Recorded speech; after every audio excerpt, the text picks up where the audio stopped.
Драги ученици, добро дојдовте во денешнава училница. Јас сум наставник Марија Богатиновска и денеска ќе ви одржам час по македонски јазик.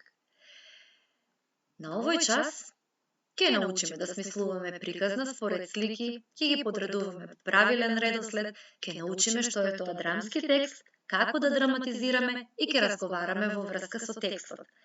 Треба да го подготвиш учебникот по македонски јазик, твојата тетрадка по македонски јазик со тесни и широки и училишниот прибор. Подготви се и започнуваме. Отворете го учебникот на страна 114. Ќе забележиме 4 илустрации. Ајде внимателно да разгледаме што е прикажано на секоја од овие илустрации. За секоја илустрација да смислиме по една реченица. Ве оставам малку и ќе се провериме. Се надевам дека веќе смисли. На првата сликичка ќе кажеме дека мајката ги советува своите деца за да го реши проблемот. На втората сликичка гледаме дека децата си играат, мајката е смирена, така и заклучуваме дека децата си играат заедно. А каква е мајката овде на третата илустрација? Лута. Децата се расправаат, а мајката се лути и ги смирува. И на четвртата сликичка, така, мајката им ги заменува играчките. Забележуваме дека настаните во оваа приказна се измешани. Да се обидеме да ги подредиме и да направиме вистинска приказна. Во твојот учебник ќе ги подредиш со броеви од 1 до 4 илустрациите според тоа како мислиш дека треба да се случува оваа приказна. Размисли добро. Значи, со која илустрација ќе почне приказната, ќе ставиш број 1. Понатаму на втората број 2, број 3 и на последната број 4. Да видам дали добро сте ја завршиле вашата задача. Дали ова е број 1? Така, значи приказната започнува со расправија помеѓу децата каде што мајката се лути и ги смирува. Потоа мајката им ги заменува играчките, па нешто ги советува своите деца и решава некаков проблем и на крајот сепак децата си играат заедно, што значи дека мајката ги смирила. Сега ќе ви дадам еден предизвик. Обиди се сам да ја раскажеш оваа приказна според подредените слики. Застани го видеото, гледај според бројчињата во твојот учебник и создади приказна. Се надевам дека твојата приказна е интересна. А сега ќе направиме споредба, ќе правиме сличности и разлики помеѓу вашето раскажување и овој текст што го има на страна 115 во учебникот. Ајде да го видиме текстот. Што забележуваме кога веднаш ќе го погледнеме? Дека тој по нешто се разликува. По што се разликува овој текст од другите што ги обработуваме? Така, значи тој текст има ликови кои разговараат. Тие не раскажуваат, не рецитираат, туку водат разговор како во театар. Текст во кој што има одреден број на ликови кои разговараат како во театар се нарекува драмски текст. И драмските текстови имаат наслов и автор. Наслов на овој текст е Играта на Славка и Славчо, а автор е Ристо Давчевски.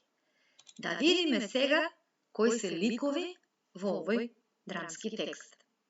Со задебелените букви, значи се кажува кој лик што зборува. Ја гледаме мајката, Славка и Славчо. Тоа се трите ликови кои што ќе зборуваат во овој текст. Во овој драмски текст, забележавме дека улогите се луѓе. Меѓутоа има и драмски текстови во кои што ликовите се животни. Во такви ситуации може да се изработат маски или кукли за на раце или за на прсти, за драматизацијата да биде поинтересна. Во вистинските театри, глумците се оние што драматизираат. Сега, јас ќе ви го читам текстот според улогите. Ќе ги сретнеме мајката, Славка и Славчо. И мора, да се прилагодува гласот според тоа што се искажува. Што правите? Зарем за тоа тато ви ги купи играчките? Не треба да се карате, туку да си играте со нив. Автомобилчето на Славко е поубаво. Нејзината кукла знае да вика мама, а моето автомобилче не знае да прави ту-ту. Што забележавме? Дека ова што досега го зборуваа ликовите се совпаѓа со сликичката што ја означивме со реден број 1. Продолжи да слушаш внимателно за да можеш да одговориш на прашањата откако ќе го прочитам целиот текст. Добро деца, што мислите така? Ќе ги замениме играчките. Куклата ќе биде на Славчо, а автомобилчето на Славка. Ете ја и сликичката што ја означивме со реден број 2. Мајката им ги заменила играчките, но по извесно време пак слуша врева. Што ви стана сега? Зошто ми е кукла кога нема во што да ја возам? А мене, зошто ми е автомобилче кога нема кого да возам? Си ја сакам мојата кукла. Ох, кутрите дечиња! Па вие имате и кукла и автомобилче, но куклата не се вози со автомобилчето. Зошто не си играте заедно? Ајде, Славке, качи ја куклата на автомобилчето и вози ја. А јас? Ти ќе бидеш сообраќаец, ќе покажуваш каде да оди автомобилчето за да не згази некого. Леле, како не ни текна порано! Забележуваме дека ова е сликичката со реден број 4. На крајот сепак Славчо и Славка продолжиле заедно да си играат. Се надевам дека го разбра текстот. Ајде да поразговараме малку за него. Кои ликови разговараат во овој текст? И да ве потсетам, одговорите секогаш давајте ги со целосни реченици. Во овој текст разговараат мајката, Славка и Славчо. Одлично. Каде се случува дејството? Така е, дејството се случува во нивниот дом. Кој е проблемот во текстот? Браво! Проблемот во текстот е тоа што Славка и Славчо не можат да се договорат како да си играат. Дали проблемот се реши? Секако дека се реши. Кој го реши проблемот? Проблемот го реши мајката. Што научивме од овој текст? Секогаш смислувај начин како да избегнеш расправија. Всушност, тие што најмногу се сакаат, често се караат, но брзо се смируваат. Понекогаш браќата и сестрите се караат и се лутат едни на други. Сигурно и тебе ти се случила слична ваква случка, да мора некој од родителите да реагира и да ја смирува ситуацијата. Подоцна ќе раскажеш случка слична на дадената во овој текст. И запомти, секогаш смислувај начин како да избегнеш расправија. Биди попаметен и попушти. Најде решение за да не дојде до кавги. Сега ќе се префрлиме на една друга активност. Ќе пронаоѓаме реченици. Ги изучивме и расказните, и извичните, и прашалните реченици. И сега ќе ги најдеме сите нив во текстот. Ќе земеш 3 боички, сина, жолта и црвена.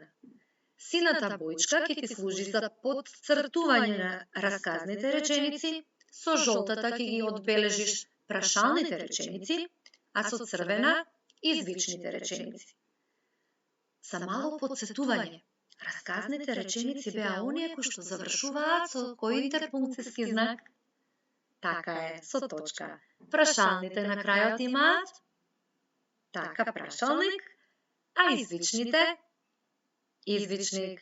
Сега јас уште еднаш ќе ви го прочитам текстот, а вие ќе ги одбележувате речениците со соодветната боичка. Што правите? Зарем за тоа тато ви ги купи играчките? Не треба да се карате, туку да си играте со нив. Автомобилчето на Славко е пубаво. Низината кукла знае да вика мама, а моето автомобилче не знае да прави ту-ту. Добро, деца, што мислите така, ќе ги замениме играчките. Куклата ќе биде на Славчо, а автомобилчето на Славка. И мајката знаете дека им ги размени играчките, но по известно време пак слушна време. Што ви стана сега? Зошто ми е кукла, кога нема во што да ја возам? А мене пак, зошто ми е автомобилче, кога нема кого да возам? Си ја сакам мојата кукла. Ох, кутрите дечиња! Па вие имате и кукла и автомобилче, но куклата не се вози со автомобилчето. А зошто да не си играте заедно? Ајде, Славке, качи ја куклата на автомобилчето и вози ја. А јас?